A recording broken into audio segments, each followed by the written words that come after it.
السلام علیکم ورحمۃ اللہ وبرکاتہ۔ میں ہوں امداد اللہ مراد اور آپ دیکھ رہے ہیں ہمارا یوٹیوب چینل ایک قوم ایک آواز۔ امید کرتا ہوں کہ آپ اللہ تعالیٰ کے فضل و کرم اور اس کے احسان سے خیر و عافیت کے ساتھ ہوں گے۔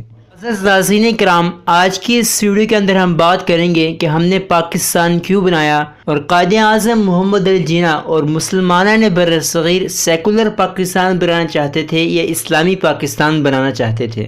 ناظرین گرامی، پاکستانی قوم آج بروز جمعۃ المبارک 14 اگست 2020 کو بھرپور انداز کے اندر جشن آزادی منا رہی ہے، لیکن ایک مخصوص طبقہ قیام پاکستان کے 73 سال گزر جانے کے بعد آج بھی یہ سوال اٹھا رہا ہے کہ قائد اعظم محمد علی جناح اور مسلمانان بر صغیر سیکولر پاکستان بنانا چاہتے تھے یا اسلامی۔ سلسلے کے اندر قائد اعظم محمد علی جناح رحمہ اللہ کے چند فرمودات پیش خدمت ہیں۔ آپ خود اندازہ لگا سکتے ہیں کہ قائد اعظم اور تحریک آزادی میں شریک مسلمان کس طرح کا پاکستان چاہتے تھے۔ ناظرین گرامی، 8 مارچ 1944 کو مسلم یونیورسٹی علی گڑھ میں خطاب کے دوران قائد اعظم رحمہ اللہ نے فرمایا، پاکستان اسی دن وجود میں آ گیا تھا جب ہندوستان میں پہلا ہندو مسلمان ہوا تھا۔ ناظرین گرامی، یہ اس زمانے کی بات ہے جب یہاں مسلمانوں کی حکومت بھی قائم نہیں ہوئی تھی۔ مسلمانوں کی قومیت کی بنیاد کلمہ توحید پر ہے، نہ وطن پر ہے اور نہ ہی نسل پر ہے۔ ہندوستان کا پہلا فرد جب مسلمان ہوا تو وہ پہلی قوم کا فرد نہیں رہا بلکہ جداگانہ قوم کا فرد بن گیا۔ ہندوستان کے اندر ایک نئی قوم وجود میں آ گئی۔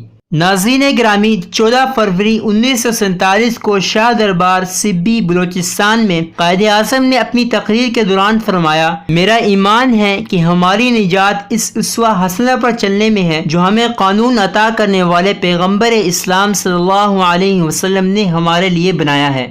ہمیں چاہیے کہ ہم اپنی جمہوریت کی بنیادیں صحیح معنوں میں اسلامی تصورات اور اصولوں پر رکھیں۔ ناظرین گرامی، یہاں یہ بات واضح ہو جاتی ہے کہ قائد اعظم محمد علی جناح نے اسلامی ریاست بنانے کے لیے ہندوؤں سے علیحدگی کی تحریک چلائی تھی۔ اب اگر کوئی کہتا ہے کہ وہ اسلامی ریاست کے لیے نہیں بلکہ سیکولر ملک بنانے کے لیے تحریک چلائی گئی تھی، اس سے تو یہ لازم آتا ہے کہ قائد اعظم محمد علی جناح رحمہ اللہ نے جو بیان دیے تھے وہ جھوٹے بیان تھے اور اسلام کا نام لے کر قوم کو دھوکہ دیا تھا۔ اور جو شخص قائد اعظم محمد علی جناح پر پاکستان کو سیکولر ریاست بنانے کا الزام تراشتا ہے، وہ فقط ان کی نہیں بلکہ ان 10 لاکھ مسلمانوں کی ارواح کو بھی ٹھیس پہنچاتا ہے جنہوں نے تشکیل پاکستان کے خاکے میں اپنے خون سے رنگ بھرا، جنہوں نے اپنی بیٹیوں کا تہ تیغ ہو جانا فقط اس لیے برداشت کیا کہ کوئی انسان نما درندہ ان کی عصمت دری نہ کرے، جنہوں نے اسلام کے نام پر اپنا حال قربان کر کے آپ کا اور میرا پاکستان کا مستقبل تشکیل دیا تھا۔ ماں ہے کہ اللہ تعالیٰ مجھے اور آپ کو اور ان لوگوں کو جو پاکستان کو سیکولر ملک بنانا چاہتے ہیں،